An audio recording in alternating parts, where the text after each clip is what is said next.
that a very common Hong Kong business model was being implemented.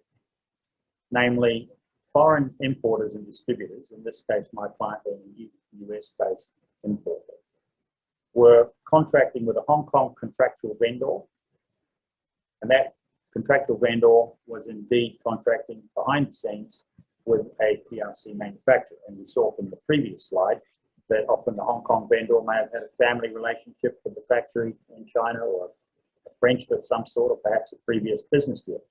But of course, the US purchaser was looking to de-risk their dealing by dealing with a Hong Kong vendor rather than having a contract in place with a PRC manufacturer.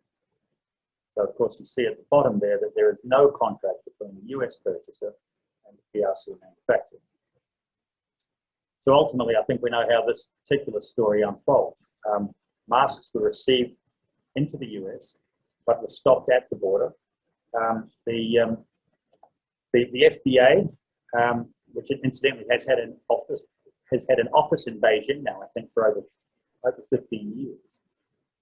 The FDA works with the National Institute of Occupational Safety and Health, and the NIOSH standards were adopted by and implemented by the Homeland Security personnel when they were testing imports into the States.